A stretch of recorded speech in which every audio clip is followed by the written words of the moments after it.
feliz dia, um feliz fim de semana para um iturgo que está assim, nós temos caindo de uega, nós temos outra vez com outro programa, para assim finalizar, é promessa semana de programa para o que se trata 2026. Aue, nós temos alguma coisa interessante para conversar com o Ribache, obviamente nós está baiwaka a situação de Andrew Jones, com esta boleto tem um momento aqui, com essa que está desenvolvendo, obviamente positivo, então nós também em teoria explicar o aqui um dia mais. Também nós também conversar com Remco Vicentini, riba um projeto sumamente interessante com a Fundação Vicentini, está 13, qual está mundial para muita, o loto um lugar é aí aqui que a gente também recriar e mundial que toma lugar mais depois de ano, pero com muita não de barrio e escola de Corsão, um projeto sumamente interessante pelo que trata futebol e também o desenvolvimento de jovens aqui na Corsão. Nós temos aqui, Pablo, tem outra edição interessante e tem que ir de venha.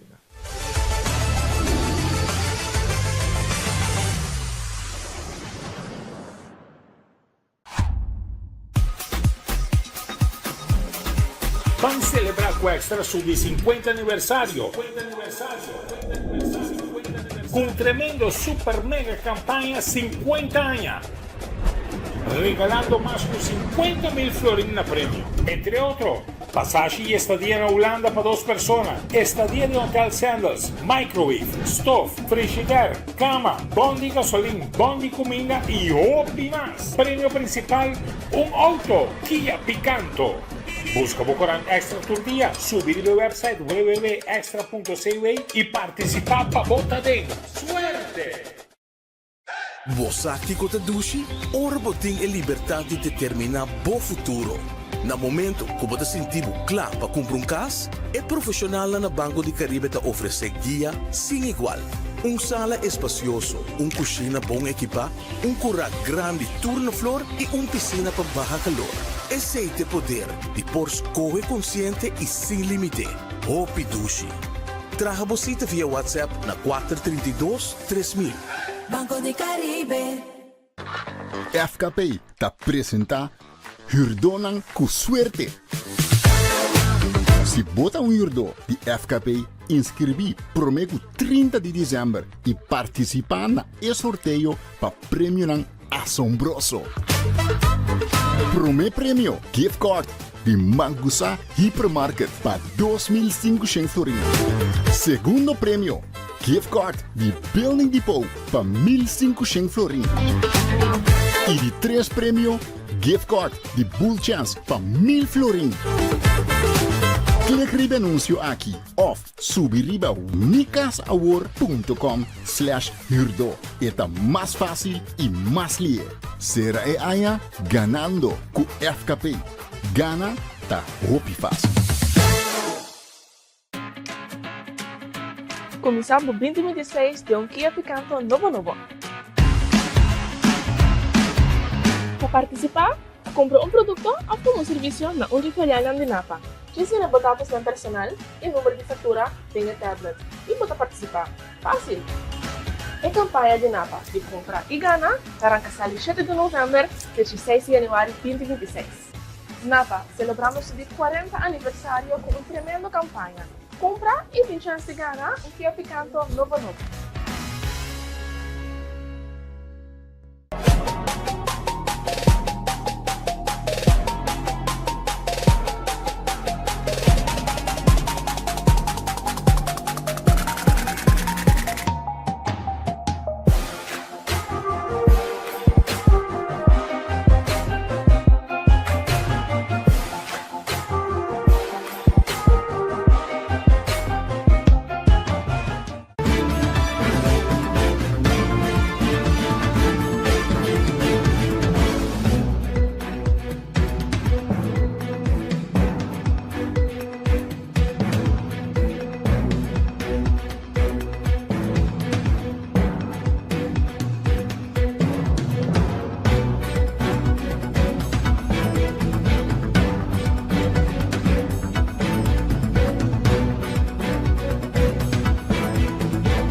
stay back com den caindo de wega. Então, a maneira nós assim praticamente interessante aqui nós vai ter vista para riba é boleto de salão de fama com o desenvolvimento etapa com Andrew Jones.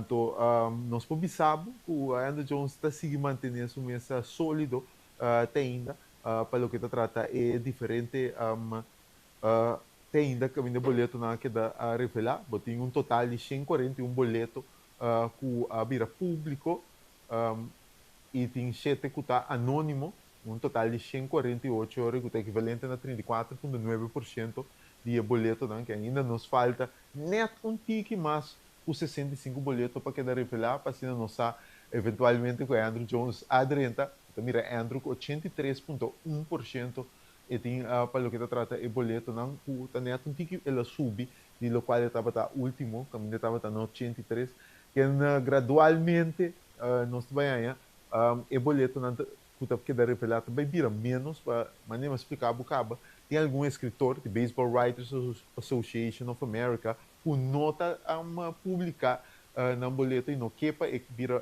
público isso aí tá pondo que nunca vai 100% de boleto não revelar então pero custa pinta bom para Andrew 83,1% faltando 65% coisa que está hobby bom como você está indo em boa direção está hecho com Andrew Jones está recebendo aceitação de escritor na maneira nós explicava acaba escritor não vai passar não poner riba na boleto aqui sim então junto com o grupo de escritor não que não que está vindo para promover riba boleto aqui também grande parte de não algo mais que 90% de não também tem que não também já não está em direção que é 35 votos não que ainda falta aí passar para dentro da salão de fama e também chega então se chega 35 aqui dia seguinte dia já nos porta é porta indicativo que dia 20 hora não revelar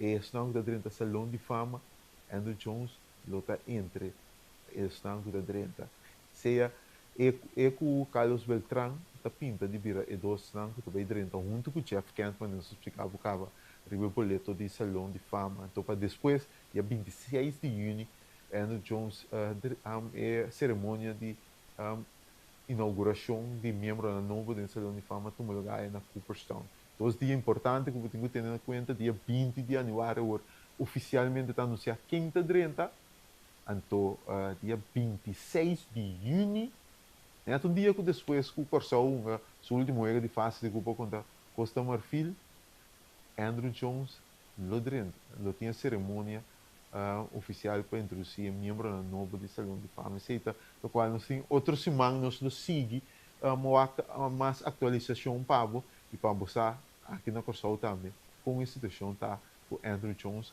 rumbo para dentro salão de fama do beisebol e na mira eu essa aqui está detalhe lo que nós estamos em Pablo de Andrew Jones pendiente para nós dia 20 chega houve expectativa houve opinião para nós mira não sei Andrew Jones ainda é notícia que está vira para o meio de Corsão para dentro do salão de fama de beisebol americano nós também para um break ora nós também conversar um rato com o Rem Vicentini e um tremendo projeto que ele tem preparado para o povo de Corsão é mundial para muita mundial que ainda também recrear é mundial de futebol que está tomando lugar mais depois de ano pero é ator é senão que também participar de é muito de barrio e também escola aqui na Corsão é dependente tremendo isso aqui também vira um tremendo projeto também vamos para um break Jesus também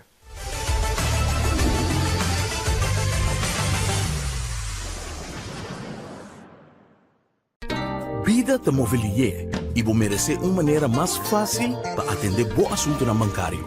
Com a app novo de Banco de Caribe, tudo custa na bom alcance. Login fácil, fazer transferência rápido e vos saldo sempre na mão. Tudo tem solo aplicação. Descargue por the App Store of Google Play, registrar em diz algum passo e começar a explorar a world. Rápido, seguro e desenhar para quadra com boa necessidade. Banco de Caribe. FKP te apresenta Hurdonan com suerte. Se bota hurdo de FKP, inscrevi promego 30 de dezembro e participar na sorteio para prêmio nang assombroso. Primeiro prêmio, gift card de Mangusa Hypermarket para 2.500 florins. Segundo prêmio, gift card de Building Depot para 1.500 florins. E de três prêmio, gift card de Bull Chance para 1.000 florins. Clique riba anúncio aqui ou subir riba unicasaward.com/hurdo. Está mais fácil e mais lié. Será aia ganando com FKP. Gana tá roupa fácil. Começamos 2026 de Kia Picanto novo. Para participar, compra produto ou serviço na Uniferial de Napa. Ensina dados ng personal e número de fatura tem tablet. E pode participar. Fácil! A campanha de Napa de compra e gana arranca 7 de novembro até 6 de janeiro 2026. Napa celebramos seu 40 aniversário com uma tremenda campanha. Compra e tem chance de ganhar Kia Picanto novo.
E nós estamos aqui no programa, nós estamos aqui com o cliente de Wega, então, nós temos uma conversa muito interessante com um cara que conheci aqui na Corsol, basta em acaba, então nós vai ter uma vista a ver riba projeto que ele vai vir para anos acaba, uma fundação Vicentini, que começava para Remco Vicentini, está fazendo trabalho social, fazendo uso de futebol como instrumento, então é bem aqui também. Nanto vai ter projeto sumamente interessante, mundial para muita, que ainda vai recriar mundial que vai tomar lugar mais depois de aí na América, México, Canadá, pero que o actor principal é muito não de Corsol. Remco, bom bini, danke, hier alweer te zijn met ons. De WK voor Kids, Fundação Vicentini brengt het u voor Curaçao. Wat houdt dat in eigenlijk? Ja, het is uniek. Maar ja, kijk, natuurlijk voetbal of de Fundación Vicentini met voetbal is natuurlijk wel een begrip in die zin. Maar ja, iedereen heeft een droom. En ook de jonge talentjes. En iedereen is een talent natuurlijk. Jongens, meisjes, allemaal door elkaar heen. Ja, het is natuurlijk heel erg begaan met het WK. En toen is het idee, die houdt ik al langer hoor, om het WK gewoon helemaal na te bootsen. Maar dan voor de kinderen, waar iedereen aan mee kan doen. En dat ze hun droom, zeg maar, die ze in werkelijkheid misschien ook wel willen hebben, ook op een jonge leeftijd al een beetje kunnen beleven en ervaren. Ja. Dus ik ga het toernooi zo in elkaar zetten. Precies zoals je met het nationale elftal ook hebt gedaan. Ja, zo. En we hebben gisteren gezien dat het ook met een loting komt. Dus er zal aanstaande maandag een loting zijn voor die WK voor Kids, toch? Ja, nou je moet eigenlijk zo zien, ik ben al een paar maanden hiermee bezig. Ja. Dus de scholen aangeschreven, je hebt ook de wijken, de minder bedeelden die allemaal mee kunnen doen. Nou, zij mochten ook een voorkeur qua land opgeven. Dus als ze meedoen, wie zou je willen zijn? Nou, de ene zegt natuurlijk Curaçao. Curaçao. Nou, toen Curaçao zich kwalificeerde, dat was natuurlijk fantastisch. Toen wilde iedereen vooral naar Curaçao. Maar ja, alle 48 landen die vertegenwoordigen zij dadelijk. Dus zij hebben nu een land opgegeven en aanstaande maandag hebben we de loting, officiële loting. Maar ja, goed, en dan wordt de school aan een land gekoppeld. Nou, hebben ze nu bewijzen van Curaçao ingevuld, wat hun keuze is. Maar uit de loting van maandag komt Japan. Ja. Dan vertegenwoordigen zij maart, april, mei tot aan 7 juni de finale. Ja. Japan. Ja. En het mooie hiervan is natuurlijk dat alle scholen, alle teams, dus alle landen een land zijn. Daar zitten sociaal-maatschappelijke projecten achter. Dus het gaat niet alleen om het toernooi zelf. Dat toernooi spelen we ook met een officiële groepsfase, met een knock-out fase. En uiteindelijk kom je tot de finale. En het is natuurlijk ook leuk als zo'n team in een hotel komt te zitten en van een hotel met de bus naar de wedstrijd toe. Ja, alles is begrepen. Ja, en de sportvoeding die daarbij komt, dat gezond eten. Maar ja, waar het om gaat, de sociaal-maatschappelijke projecten, dat vind ik heel belangrijk die erachter zitten, met name ook voor de scholen. Kijk, ben je bijvoorbeeld Japan, dan heb je 3 maanden, kom je in het thema Japan. Ja. Dus zij gaan iets over de cultuur van Japan leren, ze gaan over de eetgewoonten van Japan leren. Het wordt ook een leermoment. Een leermoment. Ja. En de bedoeling is dat alle landen, dus alle scholen, alle teams, dat met elkaar ook gaan uitwisselen. Dus kom jij uit de koker als Brazilië, dan vertegenwoordig je Brazilië en dan ga je de aankomende maanden je projecten doen die je aangereikt krijgt van ons in het thema van Brazilië. Wow, mooi. Dus het is meer dan alleen het voetbalproject en natuurlijk we komen nou ook op de scholen en die kinderen zijn natuurlijk hartstikke enthousiast en ze voelen zich nu al kampioen. Ja. Maar op de scholen vind ik ook fantastisch om te zien dat ze het zo mooi vinden, het project wat daarachter zit. Ja. Dus het is een speels leerproject, dus dat je eigenlijk ook onbewust bezig bent met 48 andere culturen en erachter probeert te komen hoe het gaat in Brazilië, hoe het gaat in Argentinië, hoe het gaat op Curaçao, hoe het gaat in Nederland, in Duitsland, noem maar op. Ja. En dat is het leuke eraan. Dus die jongens, zullen ze een agegroep, bestaat er een agegroep, dus bijvoorbeeld de jongens vanaf 12 tot 16, of is het gewoon open? Ja, nee, het is niet open. We hebben bewust gekozen voor de basisschoolleeftijd, de groep 1 tot 8. Nou, dat zit je in een leeftijd gevarieerd van 6 tot 13, misschien 14 jaar. Daarin schommelt het. Dus daar moeten ze zich wel aan houden. De teams kunnen bestaan uit jongens, meisjes, gemengd. Dus bij mij geldt ook het thema nog altijd, wat ook met straat en stadion is, natuurlijk meedoen is belangrijker dan winnen. Ja, maar je begrijpt zelf wel, zo is van straat en stadion ook begonnen. Ja. Maar ja, het is heel competitief geworden, maar op een hele leuke manier. En het bindt elkaar en iedereen is met elkaar bezig, ze helpen elkaar. En dat zou met dit evenement ook zo zijn. Laten we even praten over Fundación Vicentini, die al een paar jaren bezig is met sociale 18 projecten, bijna 20 jaar al. Ja. Dit is voor Fundación Vicentini, wat betekent het eigenlijk om iets te doen voor de jonge jongens die Curaçaose cultuur eigenlijk te kunnen helpen met sociale projecten eigenlijk? Ja. Nou, het is gewoon heel belangrijk, maar dat is misschien ook weer van thuis af uitgegeven. Kijk, ik kom ook uit het groot gezin. Ik moest altijd hard werken voor hetgeen wat je wilde doen. En het lag allemaal niet voor het oprapen. Maar je ziet wel dat je bepaalde kansen hebt als je structureel met iets door blijft gaan. Kijk, dat geldt of het nou voetballen is, of het is school, of het is koken, ik noem maar iets. Ja. Als jij 1 keer kookt, is misschien het eten misschien iets minder lekker dan dat je hem 10 keer gekookt hebt. Ja. Dus je moet blijven ontwikkelen en blijven herhalen. En zo is met een stichting ook. Kijk, als je met de kinderen werkt en in wijken werkt en in buurten en met scholen, dan zie je gewoon vooruitgang, omdat je stapsgewijs, jaar in jaar uit, bepaalde vorderingen ziet, omdat je daar structureel mee bezig bent. Dus niet, mijn houvast is ook dat je het ziet groeien, dat je de verbinding ziet met elkaar. Ook met de ouders buiten schooltijd of buiten voetbaltijd. Ze raken betrokken met iets. En kijk, als je 1 keer iets doet, dan is dat lastig hoor. Maar als je het structureel doet, dan raken ze eraan gewend en gaan ze ook ergens voor. En dat merk ik in de wijken zelf, op school en overal op straat waar je eigenlijk komt. Ja. We praten over de Curaçaose gemeenschap. Ja. Het heeft u geholpen, want we zien bijna iedereen kent de Fundación Vicentini. Iedereen is bezig aan het helpen en ook met andere projecten. Ja. De buurten hebben ook die projecten van Fundación Vicentini omhelst. Ja, nee, maar goed, ja. Kijk, mijn vader zei vroeger altijd, vond ik wel een mooi gebaar, het voetbalde hier bij SUBT, van daaruit gaat hij naar Nederland om betaald voetbal te spelen bij NEC. Uiteindelijk heb ik ook betaald voetbal kunnen spelen bij NEC, maar zijn ding was altijd, je moet eerst iets geven voor iets terug te kunnen krijgen. Nou, en het geven van wat wij doen met de stichting, wat ik doe, ja, ik ben ook een heel bevoorrecht persoon dat ik hier al 15, 16 jaar het bondscoachschap heb. Vanaf 2008 tot 2023, je kunt iets voor je land doen en dan heb je te maken met jongeren en met mensen die je daar heel blij mee kunt maken. Maar aan de andere kant heb ik daar ook heel veel van geleerd. Je krijgt ook heel veel van de gemeenschap terug. En als je dat voelt, die wisselwerking van elkaar, is het geen issue om na te denken van zal ik met een Fundación doorgaan of niet. Kijk, dat helpen en kijk, je kunt niet iedereen helpen, maar je kunt wel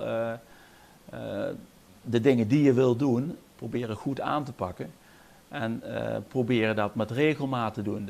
Dus je hebt niks aan om ze een zak geld te geven, maar je moet juist de kundigheid moet je aanreiken, dat ze daar iets mee kunnen doen en van daaruit verder kunnen.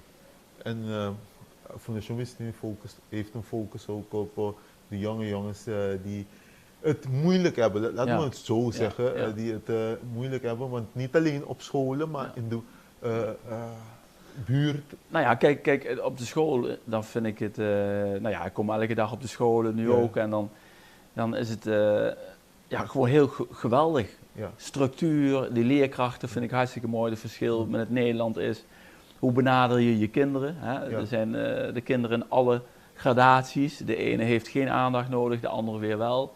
Ja. Nou, die er wel aandacht nodig hebben, daar gaan we iets meer mee aan de gang. Maar je ziet hoe ze met de kinderen bezig zijn. En dat is natuurlijk belangrijk. En je kunt niet alles op één hoop gooien, want iedereen is verschillend. En dat merk je zeg maar op straat, dat merk je op scholen. En de kunst is om diegenen daaruit te halen die het nodig hebben en daar extra aandacht aan te geven. Ja, en in de buurt heb je te maken met jongens die het moeilijk hebben qua voeding.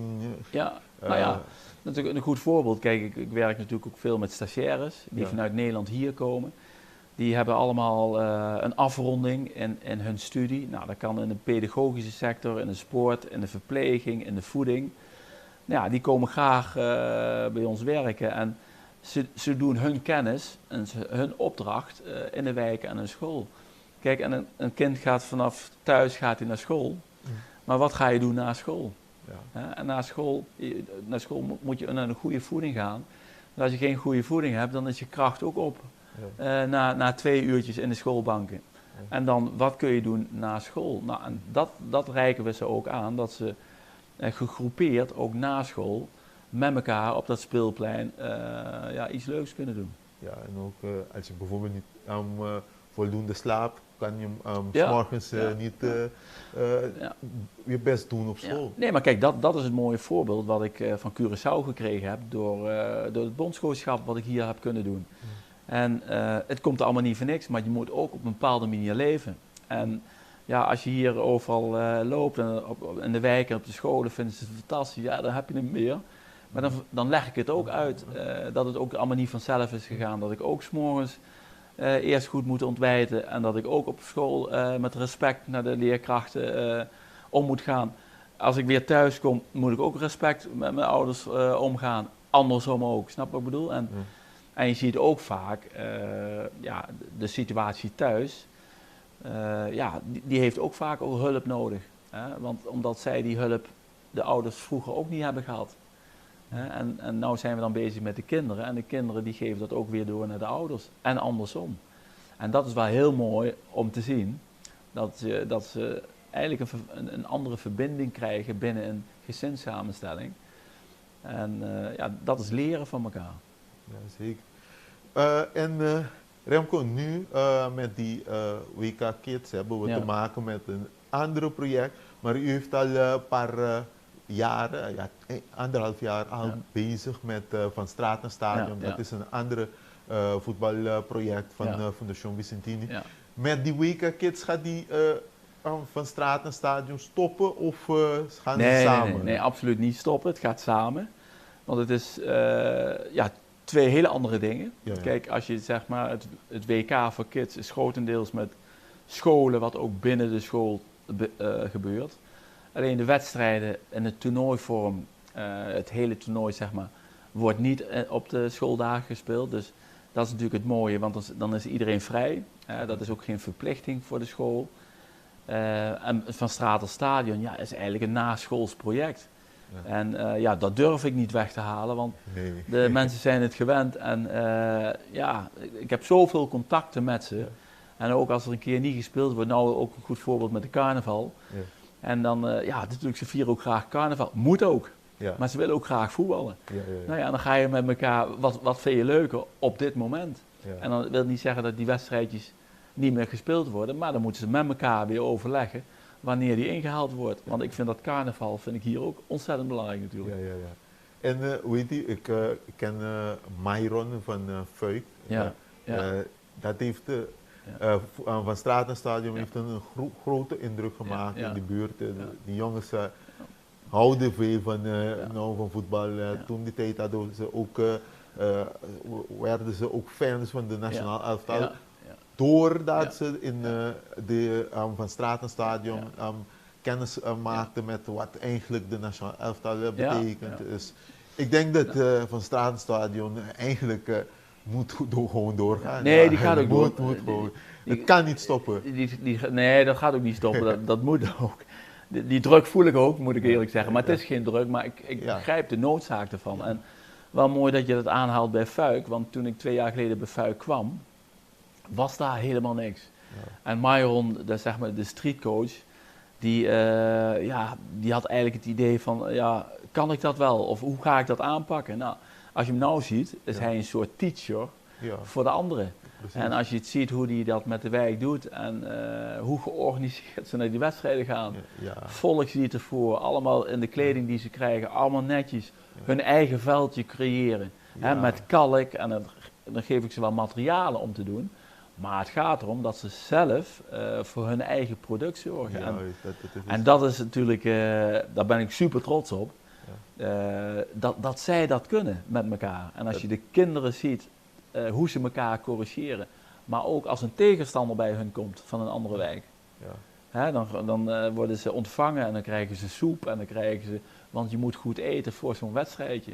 Nou ja, dat komt in Nederland niet voor. Ja. Snap wat ik bedoel? Dan krijg je kippenvel en dan zie je dat ze met elkaar, en ik zeg altijd zo van, meedoen is belangrijker als winnen. Ja. En natuurlijk, als dat fluitsignaal gaat, willen ze allemaal winnen. Ja, zeker. Maar ze komen ook allemaal van het veld af, of de uitslag nou 10-2 verlies is of winst. Allemaal handjeklap en allemaal met elkaar. En ik kan me ook nog herinneren, jaren geleden. Natuurlijk ging je met de nationale, je ging ook de wijken in. Maar ja, als je dan vriendschappelijk een keer aan het voetballen was, dan waren er problemen. Ja. Met een overtreding kijk, ze leren ook omgaan met de scheidsrechter. Als er een beslissing gemaakt wordt van, hoe ga je reageren? Tuurlijk ga je wel eens een keer wat zeggen, maar het is de manier waarop. En als je die vooruitgang ziet van 2 jaar geleden en nu, dat is werelds. Ja. Wat u net opnoemde is eigenlijk het doel van Fundación Vicentini met die sociale projecten eigenlijk. Ja, nou dat is het en dat vertaalt zich dadelijk ook in het Fundación Vicentini WK 2026. Dan gaat het ook natuurlijk, het zijn geen wedstrijden met buitenspel of het is geen, maar het gaat wel met omgang met elkaar. Ja. En dan krijg je natuurlijk de culturen die ze na gaan bootsen. Hè? Nederland tegen, en in dit geval krijg je dezelfde poolindeling die er nu is. Dus als maandag uit de loting komt dat school X is Curaçao, dan speelt hij tegen Duitsland, Ivoorkust en Ecuador. Dus alles wordt nagebootst. Ja, Dus die kinderen die komen in een flow. En ik hoop Curaçao in die flow, wat dadelijk aansluit naar het echte WK. Nou, dan is het natuurlijk fantastisch als ons Curaçao daar naar dat WK gaat. Ja. Terwijl de kinderen het al daarvoor gespeeld hebben. Ja, great. Oh, Ja. top. Ja. En wanneer u die uittreksel stuurt over die wedstrijden, Ja. schrijft u altijd over de jongens gaan leren omgaan met winst, verlies en samenwerken. Ja. Dat is heel belangrijk, want onze jongens hebben dat nodig in hun opvoeding. Ja, nou zeker, maar met winst. Het is niet altijd zo als je verloren hebt dat je chagrijnig moet zijn of wat dan ook. Tuurlijk wil je graag winnen, maar je leert ze ook als je gewonnen hebt, hoe ga je daarmee om? En om ergens te komen, om elke week je wedstrijdje te kunnen spelen, is moeilijker als een keer een wedstrijd spelen. Dus je leert ook met elkaar van ja, je moet elkaar niet in de steek laten. Als je hier voor opgegeven hebt voor je buurt, in dit geval met Fuik, nou, dan hebben ze zo 20 kinderen bij elkaar. Die gaan gewoon voor die wedstrijden. Dan is het niet zo dat ze een keer een wedstrijdje spelen en de volgende keer, we kijken wel. Nee, ze zijn met elkaar een verantwoording aangegaan om hun wijk gewoon in een goed daglicht te zetten. En ook voor hunzelf. En dat is natuurlijk wel hartstikke mooi om te zien. Ja, Ja, zeker. Ja, dat is met de WK Kids. Ja. Maandag, wanneer is er de loting? Kunnen we het zien? Maandagochtend bij TV13. Ja. En ik ga nog even iets overleggen dat we misschien gescreamd, weet je wel. Dus ja, dat is natuurlijk ook iets unieks. Ja. Natuurlijk voor de kids. Curaçao, voor de kids Hè? op Curaçao. Dus ik kom vanmorgen ook bij de scholen vandaan en ze kunnen niet wachten. Ja. Doordat die officiële loting is. Of tenminste dat hun naam verbonden wordt aan iets. Aan een land. Nee, maar dat is wel leuk dat je dat officieel ook kunt doen. Snap je? Ja. Kijk, in het normale WK, wat nu gehouden wordt natuurlijk in Mexico en Amerika, Canada, is dat ook het geval. Ja. Het zou niet zo'n loting zijn als wat je op televisie hebt gezien, waar je 3 uur in slaap valt. Nee, dit is heel, shows. nee, dit is heel simpel. Ja. We hebben de beker, we hebben 2 potten. En het toernooi of de Foundation Byzantine WK is ook simpel, maar goed, denk ik. En zo moet je het ook brengen. En dat is binnen een kwartier hebben we dat voor elkaar. En dan begint het. Ja. Dan begint het, ja. Wanneer begint die groepsfase eigenlijk? Nou, de wedstrijden zeg maar, beginnen op 12 april. Ja. 12 en 19 april, dat zijn 2 zondagen. Dan heb je de groepswedstrijden, dus iedereen speelt in een pool van 4. Okay. Je speelt 3 wedstrijden. Dus in Waar eigenlijk? Heeft u al een stadion? Ja, maar die ga ik nou nog niet aangeven. Ah, oké. Maar dit wordt natuurlijk het Mexico, Amerika, Canada Stadium, zeg maar. Oké. En dan heb je de groepsfases, 12 en 19 april. En daarna krijg je de knock-out fase. Dus dan hou je er 32 over, 16 over, 8 over, 4 over. Oei. En uiteindelijk de finale. En die worden dan weer in mei, die zondagen gespeeld. Oké. Dus dat is voor die kinderen natuurlijk mooi. Het sociaal-maatschappelijk project wat erachter zit, wat te maken heeft met cultuur, met voeding, met innovatie. Een heel plan daarachter, die begint in maart. Want dan, je weet aanstaande maandag, oké, wij zijn Curaçao. Ja. Nou, dan gaan ze vanaf maart, april, mei, juni, gaan ze aan de gang met projecten wat gaat over Curaçao. Ja. Bij Japan, dan gaat het over Japan. Oh, ja. Remco, alle beste toegewenst met dit project. Ik denk dat het een mooi project is en ook iets leuks zou betekenen voor onze jongens. En, we gaan zien wat het allemaal, wie de kampioen wordt van dit mooie beker. Ja. Maar kijk wat je nu zegt, zeker, want dat was op die scholen ook en dan willen ze hem omhoog houden. Maar wat ook hartstikke leuk is, dat ze voelen dat ze gevolgd worden. Kijk, wat de kranten doen en wat de media is zo en zo belangrijk, want het is een waarde wat ze voelen. Hè? Ze worden gezien als, oh ja, kijk eens, we zien ons ook eens een keer in de krant. We zien dit, er wordt ook gelezen. Kinderen worden nou ook op straat van, goed gedaan, weet je nou. Ja. Dus dat is een groeiproces, ook voor hun. Dus ik denk dat we met elkaar heel goed bezig zijn. Ja, en de jongens gaan dan ook die projecten, die sociale gedeelte ook beter dan doen. Want ze doen het voetbal, maar de voetbal is een instrument om, om hun te achterhalen, om die dingen te doen. Het sociaal-maatschappelijke is het doel, het middel is het voetballen. Ze willen allemaal voetballen. Precies. Maar als zij niet meedoen aan de sociaal-maatschappelijke projecten, wat gaat over cultuur, over voeding, over respect, over allemaal thema's, dan kun je in mijn optiek ook niet meedoen met het voetballen. Ja. Dus dan doen ze het wel, want ze willen voetballen, dus dan gaan ze ook daaraan meedoen. Ja. Dus, en dan spelenderwijs leer je gewoon zonder enige druk met elkaar om steeds beter te worden. En dat vind ik wel heel mooi om te zien en ook om te horen van hunzelf, maar wij zien het zelf ook. Ja, prima. Remco, dankjewel. Dankie. Alweer dat alle beste voor dit project. U bent heel goed bezig met die sociale maatschappelijke projecten hier op het eiland. En dit zal ook, de WK Kids zal ook een goede project zijn. Ik hoop het. Ja, zeker weten. Ja. We gaan ervoor. Ja. E com essa aqui não chega na final de outra edição de Denka e de WK Kids também começar a com o sorteio de aluna. Nós também vamos com muito de Corsol, representando não sei qual país. Mas que era Corsol de sair campeão sim. Pego que me avisava, nós também sigue o trajeto aqui dia mundial para muita com a Fundação Bicitinita 13. Essa aqui dava tudo curso, nós temos para Baue, espero que você gostem do programa. Nós também senhores, te aluna, o poder de Deus.